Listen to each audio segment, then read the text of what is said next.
So now it's already time for our last speaker of today, unfortunately. And this one is a bit special to me because she was one of my fellow Dutchies here during my time at UWC.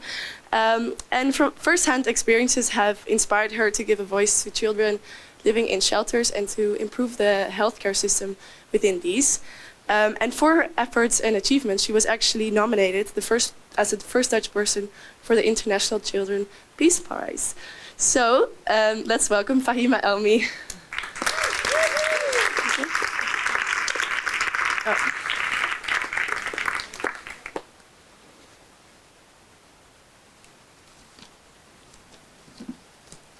So hello.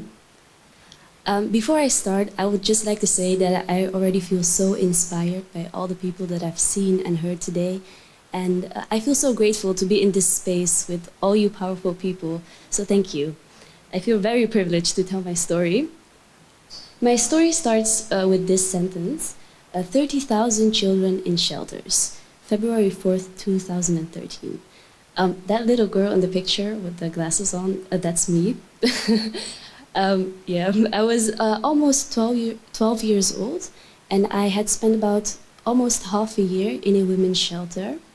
And for the people that don't know, a women's shelter is a place where women go to often to escape violent situations, such as domestic violence, which was the case for my family.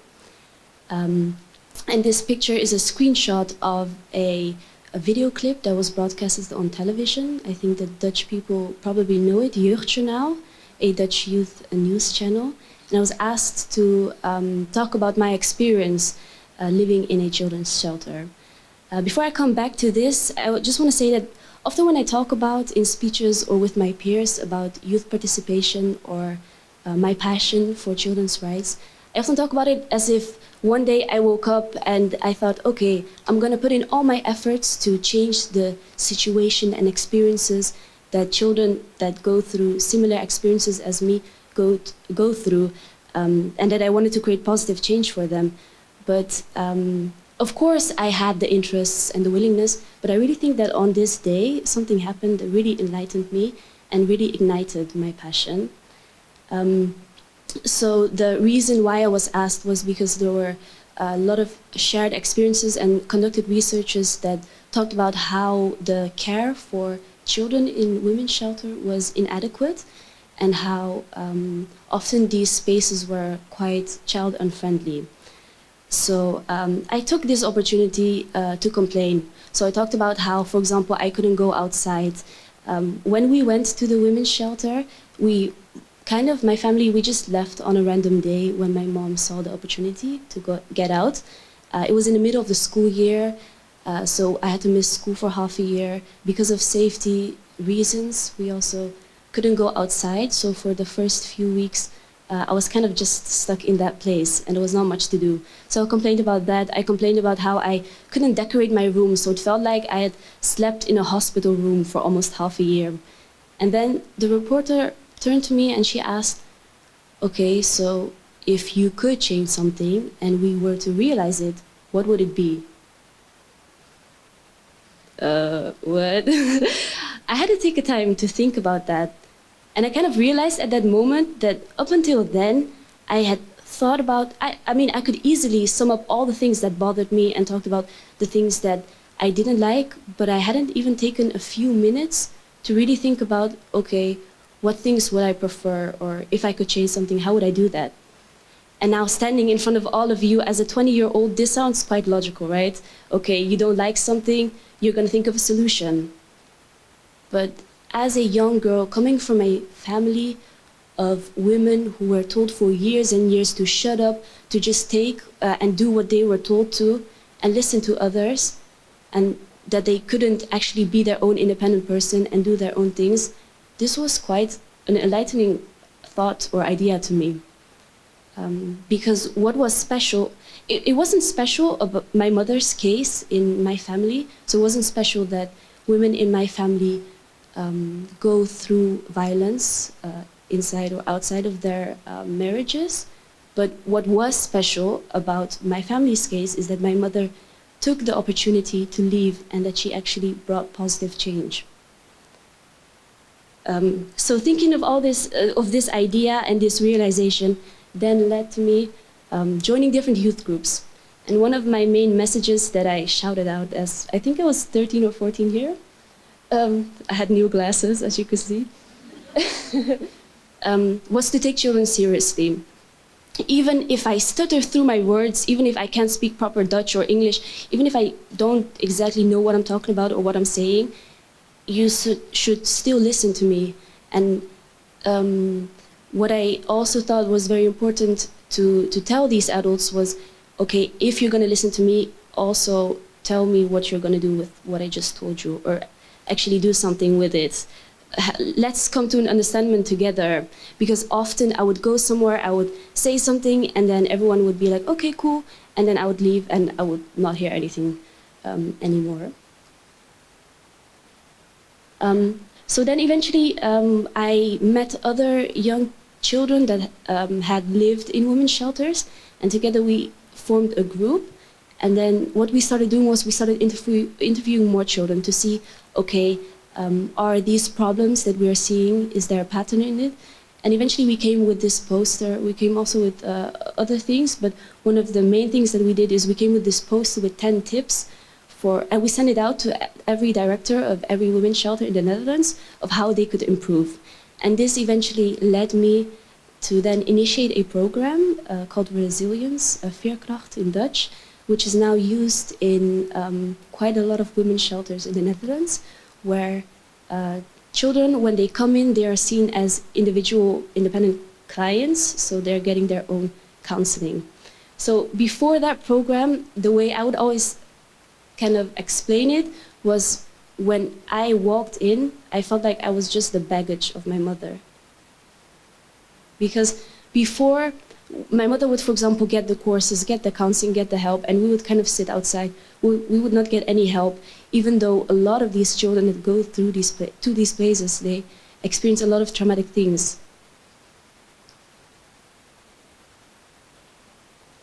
So, as I started indulging myself in these numerous projects, I kind of started to have conflict with my surroundings.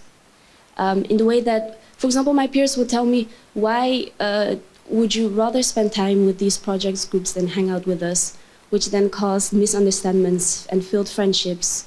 My school would tell me that I wasn't allowed to miss any more classes for these conferences that I would go to.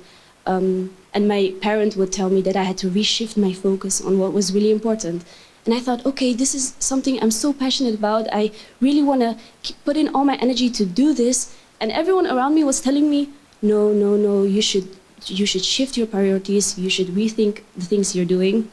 And it was difficult to manage, especially at that age. So one day during a conference, I met this boy, a boy with similar interests as me. No, this is another love story. Unfortunately, oh, maybe it is. But this boy told me about UWC. He told me about this UWC community. He had gone to UWC Costa Rica, and I was shocked. Like, I had never heard of something like that, let alone imagine myself going to a UWC. But I was committed, and I believed in myself, and now I'm here.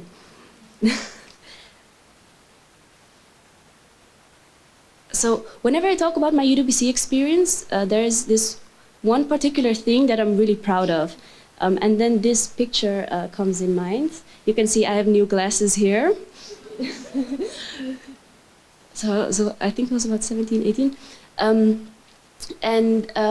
One of the things that I did that I was really passionate about is that I became a floor representative. So here on campus, you have different floors, and I lived on an all-girls floor in my first year with about 24 girls, and 2 of those were chosen to kind of have more responsibilities. So we would make sure that the floor was well organized, clean. We would bring the toilet paper to the floor, very important things.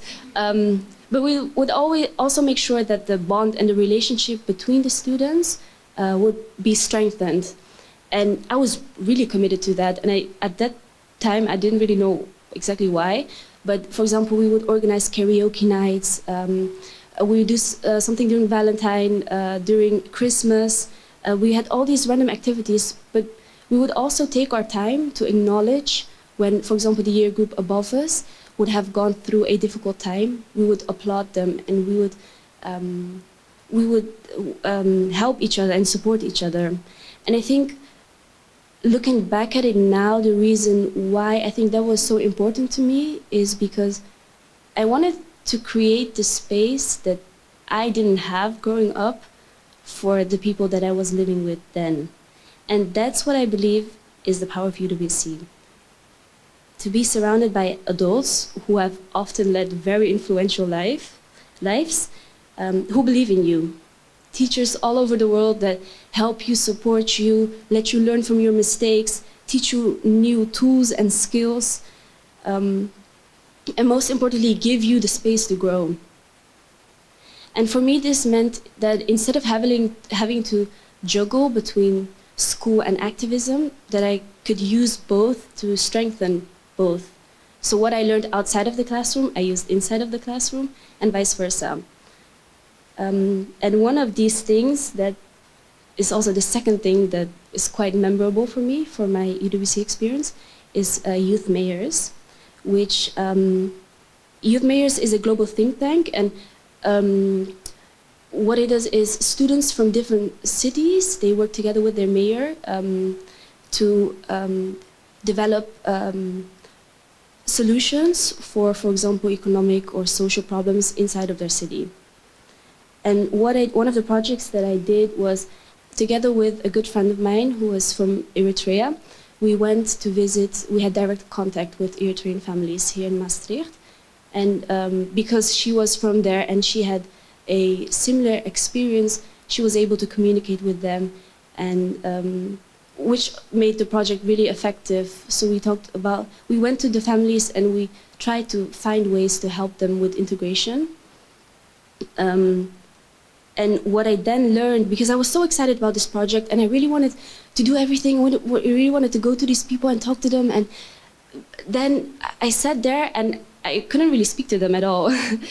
And then I realized at that moment, okay, maybe this is not my time.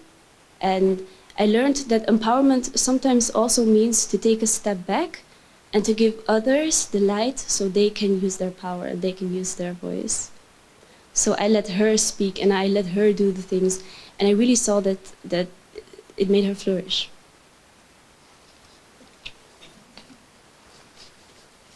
Okay, so in my time here, I've seen girls more passionate about sustainability than I've ever seen anywhere else in my life. But I've also seen girls that have little to no interest in sustainability, that instead were really passionate about normalizing taboo topics. And inside the school, they learned tools or skills to achieve what they wanted to achieve. They found like-minded people, or they were simply being told that what they were doing mattered, because what they were doing mattered. So looking back at my story, my past, I sometimes feel like I have to take a step back and be grateful. Especially when I look at the faith of some of my family members in Afghanistan, for example. I had, for example, the privilege to attend this UWC while some of my cousins right now are at home because they're too afraid to go to school, who are just 2 years older or younger than me. I have to think about my mother, she's so creative and she always wanted to pursue art, but she just couldn't, and to this day she regrets it.